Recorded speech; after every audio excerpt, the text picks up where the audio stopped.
The armadillo is back with an absolute vengeance. Look at this. I mean, it's not funny. It's actually really annoying, but what are you gonna do? And no, that's not a lump of old spinach. That's in one of the ajugas that we planted not that long ago that she managed to pop up out of the ground. I'm guessing a day or two ago and I just missed it. But anyway, I'm trying to, since it had been out of the ground for too long, it's looking really, really rough. It'll be fine. I'm just trying to make sure it's all soaked. And then we'll put soil back on top of her and hope for the best. That is what it should be looking like. And you can tell that she's been in here a little bit, but nowhere near as bad as that other ajuga. There's some really old black scallop, maybe? Chocolate chip? I don't know. One of the littler leaf ajugas. I think I must not be the only one struggling with armadillo ravages this time of year, because I got a message on TikTok the other day and the lady was like, what do I do about this armadillo?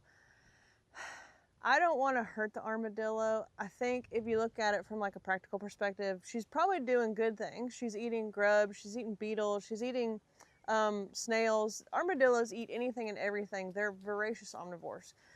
But every now and then she does flip a plant out of the ground with her little nose. And then if I don't catch it, the root ball dries out and I might lose the plant.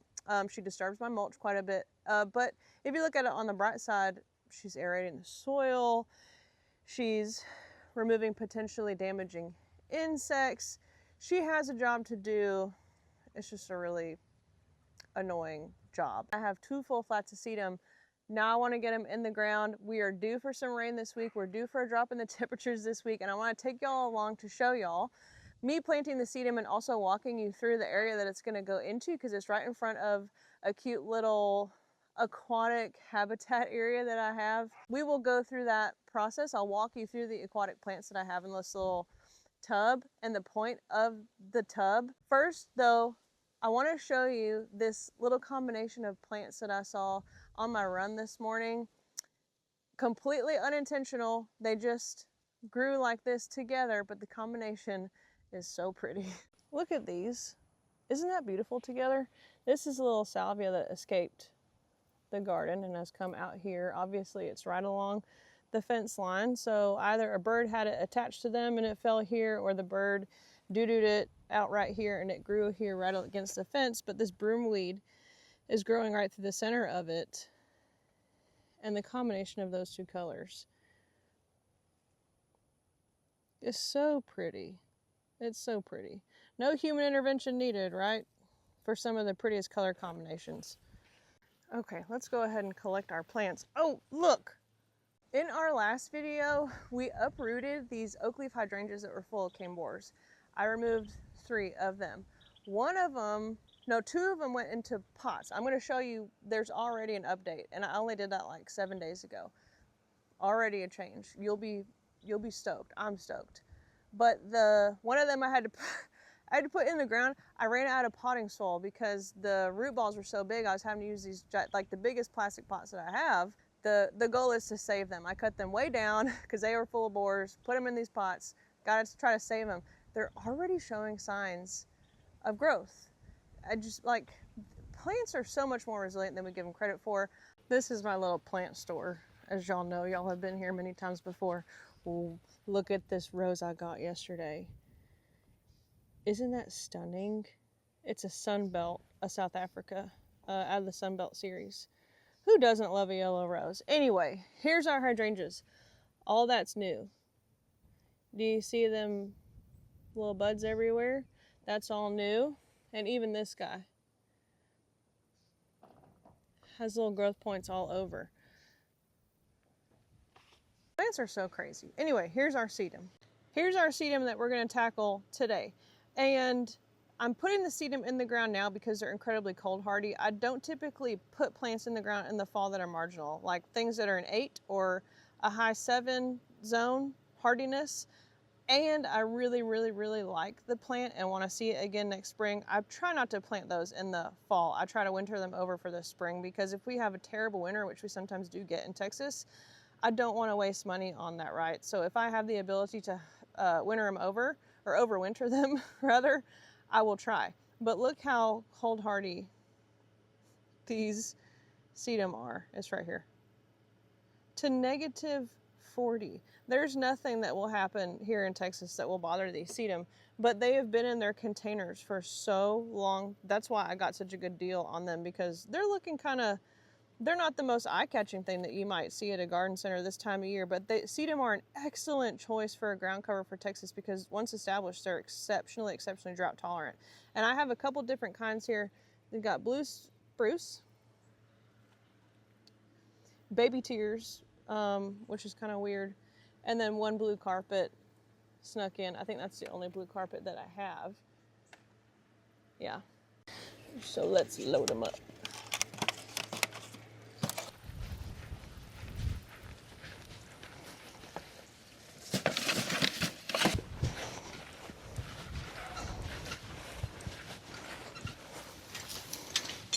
Here's the area we're going to be working in today, y'all. We're going to put most of our sedum right through here, because I would like for something to stay really low, and the sedum does stay really low, so that you can still see this little aquatic tub thing that I have going on, which does have some of this stuff growing in it,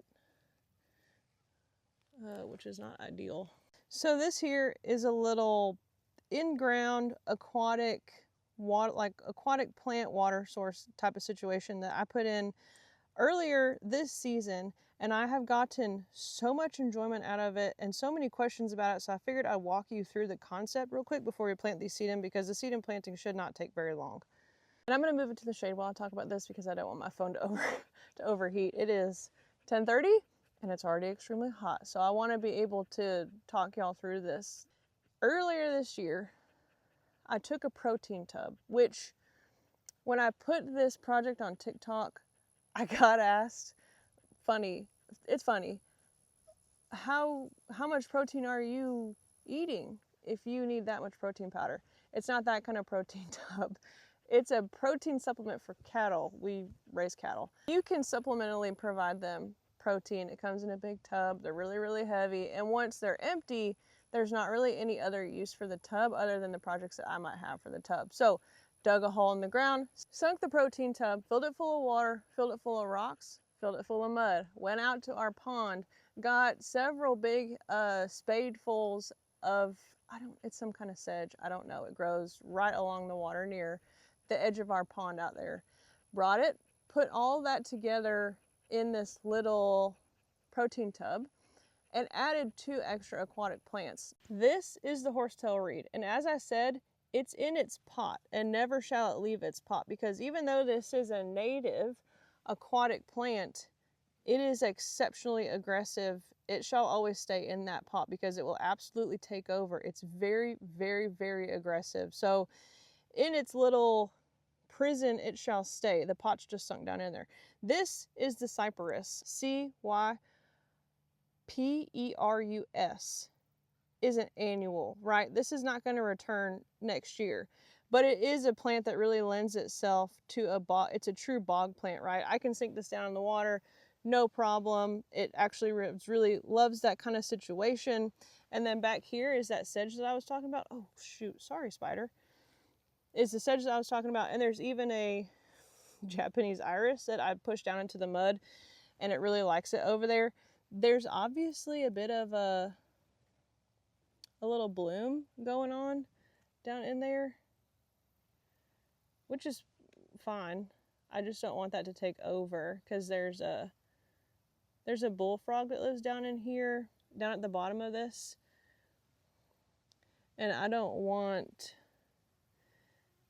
know a whole lot about aquatic stuff, but I wouldn't want there to be some kind of big bloom that completely takes over the surface of the water and starts depriving the things in here of oxygen. I'm trying to be careful as I pick things up out of here, because I have seen these huge water bugs down in there. Huge. And I'm kind of afraid of getting pinched by one, but I do just want to clear that out. And then these little reeds from my horsetail reed. I'm just gonna clip those so that they're not laying in the water. Just trim those up a little bit.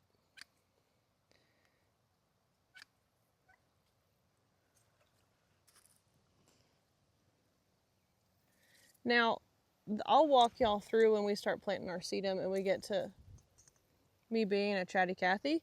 I'll walk y'all through why exactly, like what is the point of this versus a bird bath or something like that. Because it does have a specific purpose, and that's why I'm trying to be kind of choosy on removing a lot of this green stuff in here. It's not, there we go. And then I'll tuck that sedge back in there.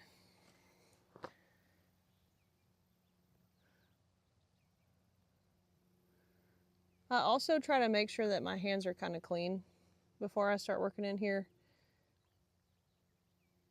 Like not covered in sunscreen or something, because that could also mess with the little ecosystem that's going on in here. These can tolerate really kind of moderate foot traffic, obviously not heavy foot traffic, but that's good because sometimes the dogs like to come drink out of this little thing right here, and you know, I wouldn't want to put something here that's really, really delicate because they would just mess it up. Here's how we have it laid out. I'm sorry guys if the lighting is kind of harsh. We're getting on to noon here and everything is just kind of really, really bright. Oh look, can y'all see that? He's so cute. Where did you come from? You look like you belong in the freaking forest.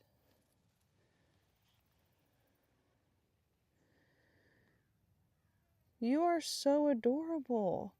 Can y'all see these gorgeous colors? It's not really showing up in the camera, but he's a gorgeous green color.